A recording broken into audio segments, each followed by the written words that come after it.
Hi friends, welcome to my channel. இன்னைக்கு இந்த பட்டு சாரியில் நம்ம சுங்கு கட்டுவோம் தெரியுங்களா, குச்சின்னு சொல்லுவாங்க.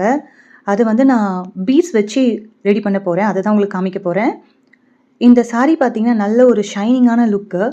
இதுக்கு ஆப்டான கலர்ஸ் நீங்கள் சில்க் த்ரெட் சூஸ் பண்ணிக்கோங்க.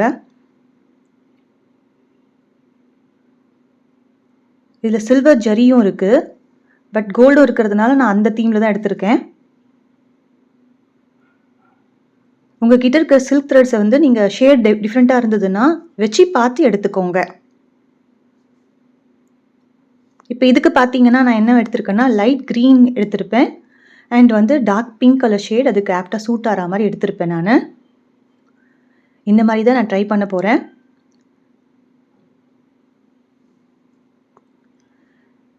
இதுக்கு பார்த்தீங்கன்னா சர்க்கிள் ஷேப்பில் இருக்கிற பீட்ஸும் சின்ன நம்ம இந்த ஜிம்கா பேஸ் மாதிரி இருக்கும் சின்னதாக, அந்த மாதிரி இந்த கோன் ஷேப்பில் இருக்கிற இந்த பீட்ஸும் நான் எடுத்திருக்கேன் இதுக்கு.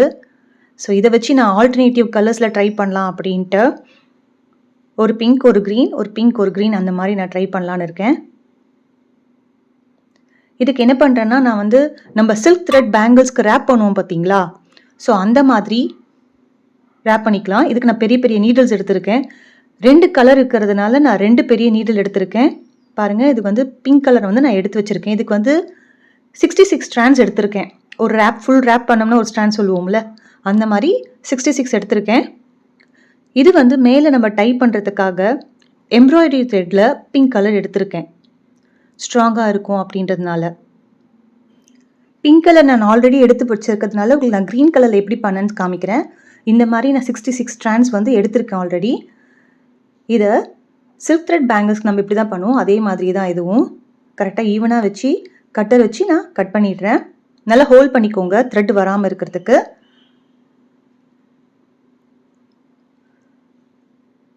ஃபஸ்ட்டு பிகினராக இருக்கிறப்ப நமக்கு ஃபஸ்ட்டு ஒரு 2-3 பண்ணுறது தான் கொஞ்சம் கஷ்டமாக இருக்கும். அதுக்கப்புறம் நமக்கு அட்ஜஸ்ட் ஆகிடுச்சுன்னா நம்ம கரெக்டாக டக்கு டக்குன்னு பண்ணுவோம்.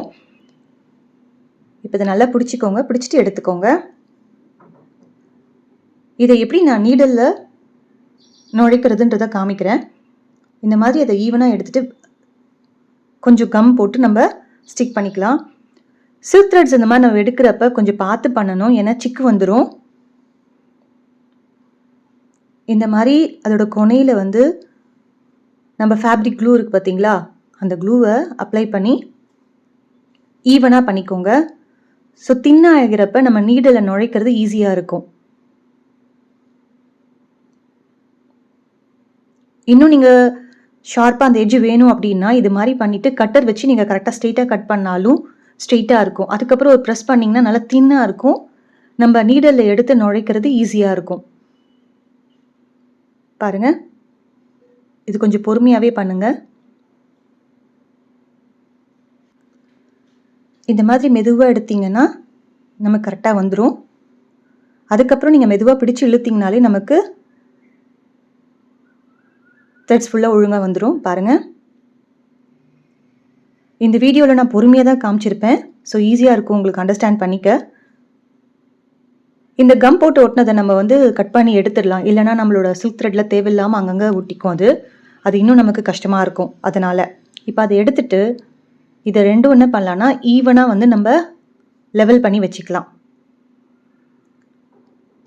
இது கரெக்ட் சைஸில் இந்த மாதிரி ரேப் பண்ணி அப்படியே எடுத்தும் பண்ணுவாங்க. நான் என்ன பண்ணினேன்னா இந்த மாதிரி பெருசாக எடுத்துக்கிட்டு எனக்கு கீழே எவ்வளோ தேவையோ அதை நான் ஃபோல்ட் பண்ணி பண்ண போகிறேன். இப்போ நீங்கள் ஃபஸ்ட்டு இது பார்த்தா உங்களுக்கு புரியும்.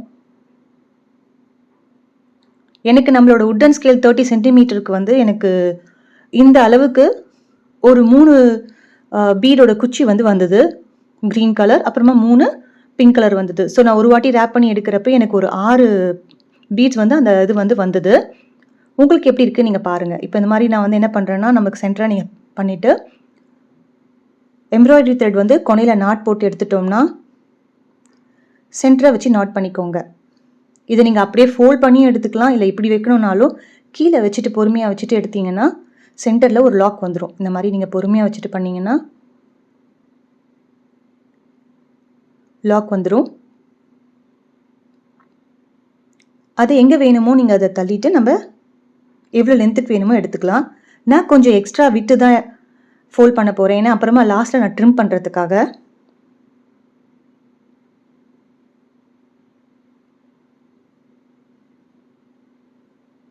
எவ்வளோ தேவையோ பண்ணிவிட்டு அதை ஃபோல்ட் பண்ணிக்கோங்க.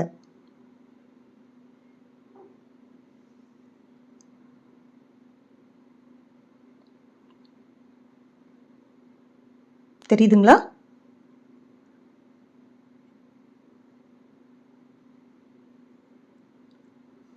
ஃபோல்ட் பண்ணி எடுத்துட்டு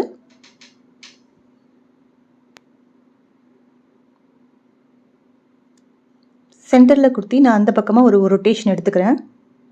ஸோ நகராமல் இருக்கும். இன்னொரு பின் என்ன பண்ண போகிறோன்னா சென்டர்லேருந்து விட்டு மேலக்கா நீங்கள் குத்தி எடுக்கணும். தெரியுதுங்களா? சென்டராக வந்து குத்தி எடுத்திருப்பேன்.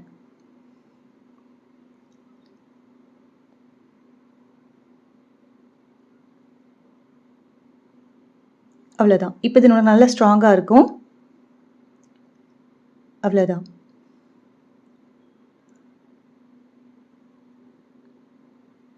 இப்போ இந்த எக்ஸ்ட்ரா இருக்கிறத நான் வந்து கட் பண்ணிட போகிறேன்.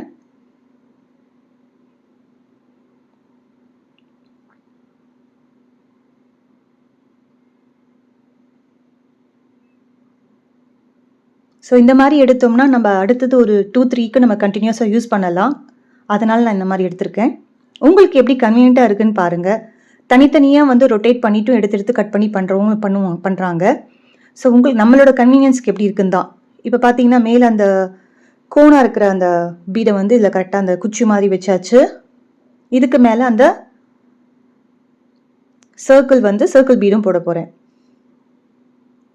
இந்த மேலே யூஸ் பண்ணியிருக்கிற எம்ப்ராய்டரி த்ரெட் பதிலாக நம்ம வந்து நார்மல் மெஷின் த்ரெட்டும் யூஸ் பண்ணிக்கலாம், இல்லைனா சில்க் த்ரெட்டும் யூஸ் பண்ணிக்கலாம். நான் வந்து கொஞ்சம் ஸ்ட்ராங்காக இருக்கிறதுக்காக எம்ப்ராய்டரி த்ரெட் வந்து சூட் ஆனதை நான் எடுத்திருக்கேன். இப்போ இதுக்கு வந்து நான் என்ன பண்ணிட்டேன்னா சாரியில் தெரியக்கூடாதுன்றதுக்காக பிங்க் கலராக எடுத்திருக்கேன்.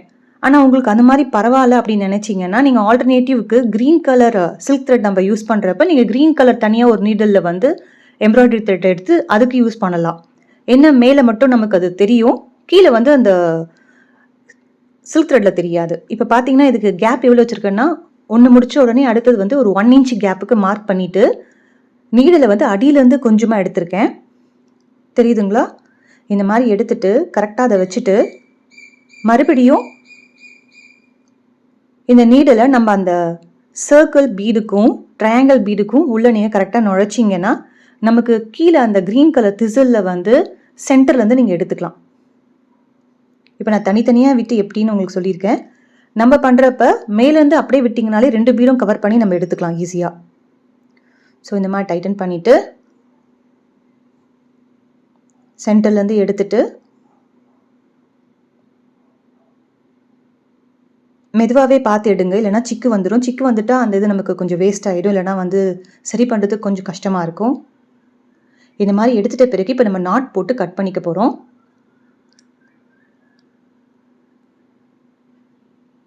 இந்த எம்ப்ராய்டரி த்ரெட்டுக்கு பதிலாக நம்ம வந்து ஜரி த்ரெட் கூட யூஸ் பண்ணலாம் இன்னும், அதுவும் நல்லா ஸ்ட்ராங்காக இருக்கும். ஆனால் அது நம்ம எடுக்கிறப்ப நல்ல நாட் போடணும், இல்லைனா அந்த நாட் சீக்கிரமாக பிரிஞ்சிடும். இது வந்து நான் கொஞ்சம் குட்டியாக விட்டு கட் பண்ணிட்டேன். உங்களுக்கு வந்து கொஞ்சம் பெருசாக விட்டு கட் பண்ணுங்கள், அங்கே 2 நாட் போடுறதுக்கு ஈஸியாக இருக்கும். எனக்கு இது போதுன்றதுனால நான் சின்னதாக பண்ணிட்டேன். இங்கே ஒரு 2 நாட் போட்டு நான் கட் பண்ண போகிறேன்.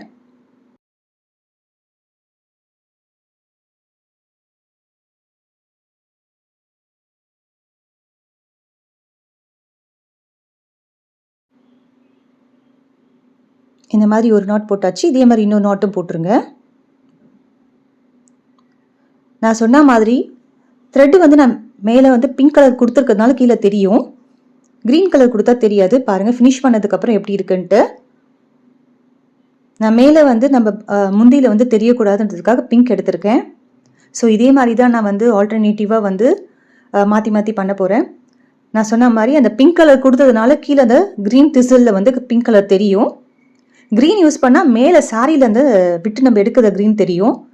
ஃபினிஷ் பண்ணதுக்கப்புறம் எப்படி இருக்குன்னு பாருங்கள். ஃபினிஷ் பண்ணி முடிச்சதுக்கப்புறமா நீங்கள் எல்லாத்தையும் ஈவனாக எந்த லென்த் வைக்கிறீங்களோ அந்த லென்த்துக்கு வந்து கரெக்டாக ட்ரிம் பண்ணிக்கோங்க. ஹோப் இந்த வீடியோ உங்களுக்கு பிடிச்சிருக்கும்னு நினைக்கிறேன். தேங்க்ஸ் ஃபார் வாட்சிங்.